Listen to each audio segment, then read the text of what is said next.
আমি হাঁটু গেড়ে পেয়ারা নবীর সামনে বসেছিলাম, আমার এই মাথার চুলের মধ্যে আমাদের মতো গুনাহগারকে আল্লাহ তুমি সেই কাতারে শামিল করো। আমাকে নষ্ট করে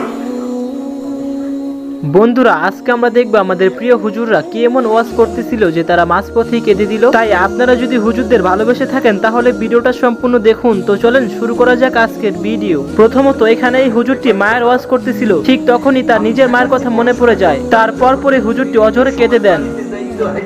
ওই খোড়া পায়ে রক্ত পায়ে পথে দাঁড়ায় থাকতো, আমার খোকা বাড়ি আসতেছে, কিন্তু আজকে 9টা বছর হয়ে গেল আমার মা আর মাঝ রাস্তায় এসে দাঁড়ায় না। সর্বশেষ এই হুজুরটি বলল, আমার আম্মু নেই, আমি বুঝি আম্মু না থাকার কি জ্বালা। তাই আমাদের সবার উচিত আমাদের আব্বু আম্মুকে দেখে শুনে এবং যত্ন করে রাখা। এখানে এই হুজুরটি কিন্তু বাংলাদেশে কয়দিন আগে অনেক ভাইরাল হয়েছিল। সে নবীর ওয়াজ করতে করতে হঠাৎ কেঁদে দেন, যা আপনারা দেখতেই পারতেছেন।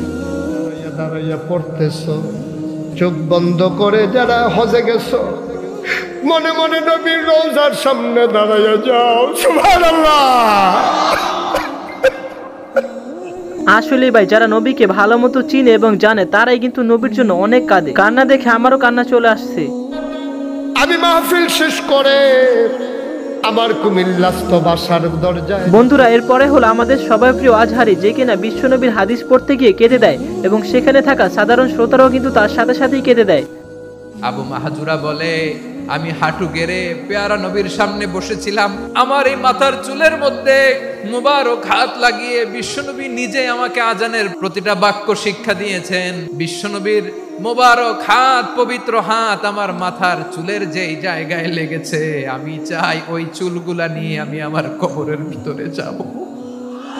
আমাদের প্রিয় শায়েকরা যদি আমাদের সামনে এভাবে কাঁদে, আমাদেরও কাঁদতে ইচ্ছা করে। তার সাথে থাকা মাহফিলে সবাই কিন্তু তার সাথে কেঁদে দিয়েছিল। এলাকা থেকে এসেছেন, খোঁজ নেই, এটা তো আমার বিভাগীয় প্রোগ্রাম, খুলনা বিভাগের প্রোগ্রাম পেয়ে গেছে যশোর।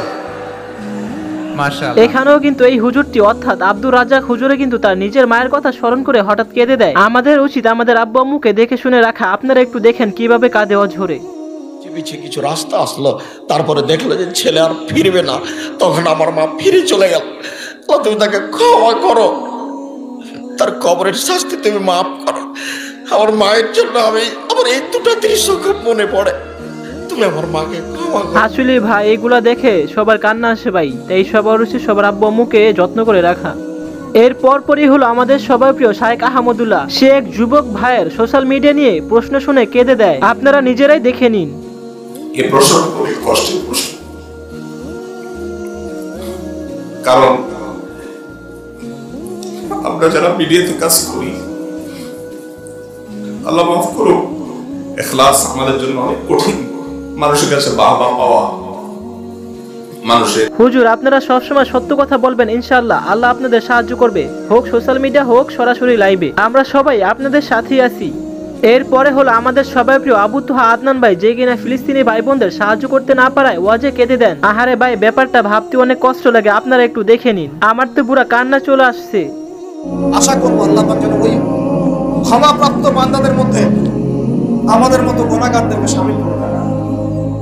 আমরা কিছুই করতে পারিনি আল্লাহ, রমজান মাসে আমরা কিছুই করতে পারি নাই, আমাদের মতো গুনাহগারকে আল্লাহ তুমি সেই কাতারে শামিল করো। পুরো রমজানে আমরা আমাদের গাজার ভাইদের জন্য কিছুই করতে পারি নাই, একটা টাকা সাদাকা পাঠাতে পারি নাই, ওদেরকে এক বেলার খাবার দিতে পারি নাই। আসলে ভাই, প্রত্যেকটা হুজুরের এরকম চিন্তা ভাবনা থাকা উচিত। তিনি কি নেক বিষয় নিয়ে কাঁদলেন। সর্বশেষ এখানে হুজুরটি যুবকদের আল্লাহর পথে ফিরে আসতে বলেই কেঁদে দেন, যা আপনারা দেখতে পারতেছেন সরাসরি। قد خلقنا الإنسان في أحسن تقويم ثم رددناه